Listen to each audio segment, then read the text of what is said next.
Ya, assalamualaikum warahmatullahi wabarakatuh. Perkenalkan Mbak, saya Ilham Prayata Zudi.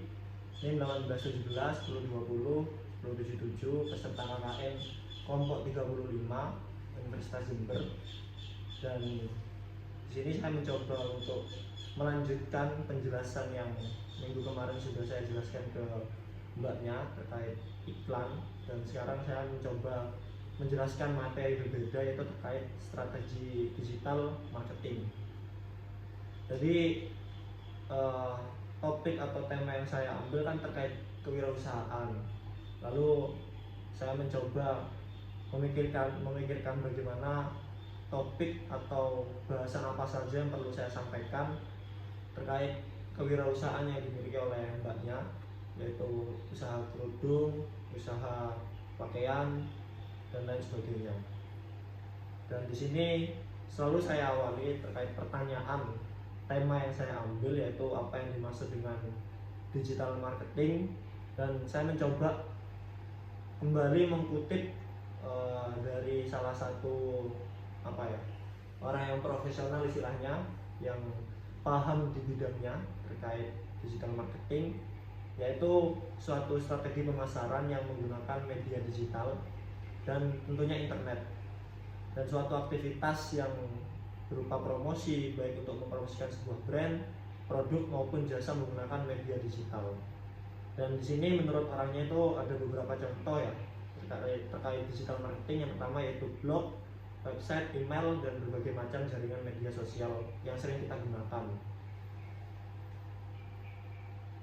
Lalu di sini karena saya mengambil terkait tema KWU, kemudian topik yang saya bawa kali ini yaitu strategi digital marketing, maka saya coba mengutip menjelaskan terkait kelebihan apa aja sih yang kita bisa dapatkan dari memanfaatkan digital marketing ini. Jadi yang pertama yaitu terkait kecepatan penyebaran informasi. Dan strategi pemasaran dengan menggunakan media digital ini kan sangat cepat sekali. Juga dapat diketahui ketika kita mempromosikan suatu produk lewat istilahnya Instagram, lewat Shopee, Tokopedia, dan segala macamnya, itu gampang diakses gitu Mbak. Dan juga mungkin Mbaknya juga sering menggunakan atau biasa melihat brand-brand atau produk yang biasanya Mbak beli juga. Yang kedua yaitu kemudahan untuk melakukan evaluasi. Jadi dari situ kan kita biasanya bisa melihat, seperti kita upload di Instagram, bisa memantau tuh berapa yang like, berapa yang komen, yang mengunjungi situs kita, itu kan bisa terlihat semua, sehingga kita itu mudah untuk melakukan evaluasi. Yang ketiga yaitu terkait jangkauannya lebih luas. Ya tadi mungkin sempat saya singgung terkait kecepatan penyebaran informasinya, sehingga orang di seluruh Indonesia bahkan di negara lain itu kan bisa melihat brand yang kita tawarkan di sosial media kita, di media digital marketing kita. Dan yang keempat yaitu membangun nama brand. Jadi biasanya itu kalau kita ini ngomongin misal blogspot ya, kan kalau ada yang sering kita search, maka secara otomatis itu akan biasanya muncul paling atas. Nah itu bisa membangun nama brand yang kita bawa untuk mempromosikan produk kita. Dan di sini ada beberapa jenis digital marketing. Yang pertama itu ada website yang biasa kita ketahui di mbah Google. Lalu search engine marketing sama juga kita biasa ketahui di mbah Google. Maksudnya kalau search engine marketing ini, kalau kita buka Google terus kita misal pengen beli apa gitu, biasanya di bawah kan ada tulisan jual atau promosi. Nah itu salah satu search engine marketing. Yang ketiga itu sosial media marketing seperti Facebook, Instagram, WhatsApp, Twitter, atau YouTube. Biasanya kan kalau kita menonton YouTube ada iklannya gitu kan. Itu salah satu media digital marketing. Yang keempat yaitu online advertising. Jadi kalau Mbaknya biasanya menggunakan untuk menonton film kan itu ada websitenya ya. Itu kan biasanya banyak tuh. Biasanya kan banyak kayak jual apa itu salah satu contohnya. Lalu email marketing yang biasa digunakan juga, tapi memang belum kebanyakan orang untuk memanfaatkan email marketing. Jadi lewat pengiriman marketnya itu lewat email.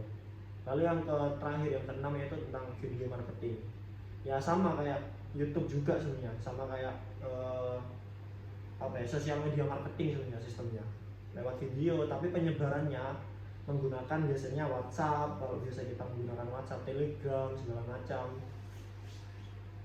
Ini hanya beberapa contoh mbak yang saya ambil. Mungkin mbaknya juga banyak referensi terkait digital marketing contohnya. Lalu sebelum kita memanfaatkan digital marketing, maka sebaiknya kita harus menggunakan strategi-strategi.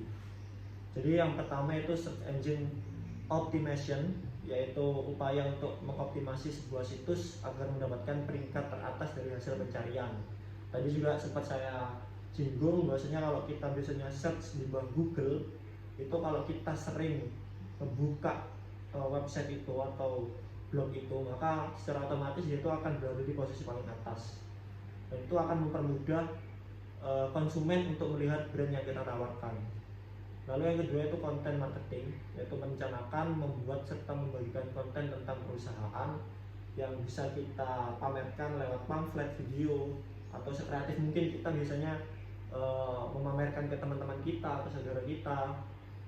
Lalu yang ketiga itu pay per click, PPC, yaitu cara untuk mengarahkan traffic ke situs dengan bayaran setiap kliknya. Nah itu ya kayak nonton film tadi itu, contohnya kalau kita ngeklik salah satu brand yang kita tawarkan, benar kita dapat keuntungan, yaitu brand kita ini bisa diketahui. Tapi sistemnya kalau pay per click itu kita kan mempromosikan, menyantumkan iklan kita, tapi yang dengan mencantumkan iklan kita itu, misal mbaknya yang punya akunnya ya, saya yang punya brandnya, secara otomatis sama-sama dapat keuntungan. Mbaknya dapat keuntungan ketika iklan itu diklik sama orang lain, dan keuntungan yang saya dapat, brand saya bisa dikenalkan ke orang lain. Jadi seperti itu. Mungkin jarang digunakan kalau memang masih skala kecil ya wirausaha yang kita miliki. Lalu yang keempat yaitu native advertising, yaitu bentuk konten berbayar yang ditampilkan dalam bentuk yang memiliki kemiripan dengan konten media dan penempatannya. Ini sebenarnya sering kita ketahui di YouTube ya, di konten-konten YouTube itu biasanya banyak banget native advertising. Mungkin nggak saya panjang lebar untuk menjelaskan karena memang kita menggunakannya juga jarang, hanya pengenalan aja untuk strateginya. Lalu yang terakhir yaitu sosial media marketing. Jadi sosial media marketing ini kayak tadi itu WhatsApp segala macam. Jadi kita harus tahu komponen pasar kita itu di mana untuk merancang strategi digital marketing.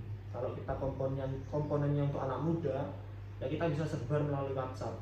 Tapi kalau beda dengan output kita untuk menjual misal ke orang tua, kan nggak mungkin orang tua megang WhatsApp kan. Maka strategi pemasarannya itu dipindah, bukan lagi digital marketing, tapi langsung door to door, langsung nemui orangnya. Lalu penerapan digital marketing yang saya tawarkan yaitu pertama Instagram. Saya tahu bahwasanya mbaknya mungkin juga sering menggunakan Instagram, tapi ketika saya juga diskusi dengan mbaknya itu kurang gitu loh mbak, maksudnya tokonya sama mbaknya itu kurang dikelola. Maka saya mencoba untuk ya kemarin seperti take foto bareng dari produknya itu, kemudian diupload di Instagram. Nah kemarin kan mungkin kurang maksimal, sehingga di sini di KKN saya yang sekarang saya mencoba memaksimalkan kegiatan itu, yaitu memamerkan produk yang dimiliki oleh mbaknya ke Instagram. Nanti feednya akan saya buat dirancang semenarik mungkin dengan seunik mungkin. Ya tentunya perlu pemikiran juga dari mbaknya kan, mungkin punya banyak inovasi ya. Saya mencoba menyalurkan aja. Jadi Instagram itu kan juga sering dipakai ya sama anak muda. Lalu yang kedua yaitu Shopee. Jadi kalau saya baca-baca, Shopee ini salah satu online shop yang nomor 1 sekarang di Indonesia, selain Tokopedia dan beberapa online shop lainnya. Maka dari itu, berangkat dari nomor 1-nya di Indonesia, maka saya mencoba memanfaatkan marketplace atau Shopee untuk marketing kita. karena nanti ya mempengaruhi juga kan kalau orang biasanya download Shopee tapi kita uploadnya di Tokopedia kan kurang gitu loh, maksudnya kurang greget. Ya mungkin nanti dari mbaknya kalau memang mau mengembangkan lagi di Tokopedia dan teman-teman segala macamnya online shop ya nggak apa-apa, monggo nanti sama-sama kita bantu. Tapi di sini yang saya tawarkan cukup dua mbak, karena kalau terlalu banyak online shop takutnya keteteran untuk mengelola. Misal di Shopee barangnya sudah habis tapi belum kita hapus tuh, tiba-tiba ada yang mesen kan gak enak juga untuk pelanggan. Maka kita optimalkan dulu yaitu terkait Instagram sama Shopee-nya. Jadi seperti itu mbak yang dapat saya jelaskan terkait tema kewirausahaan, terkait digital marketing ya terutama. Dan monggo habis ini kita saling diskusi terkait hal ini, terkait Instagram, Shopee, bagaimana kita mengelolanya. Dan mungkin saya cukupkan dulu. Setelah ini kita monggo lanjut diskusi. Terima kasih. Wassalamualaikum warahmatullahi wabarakatuh.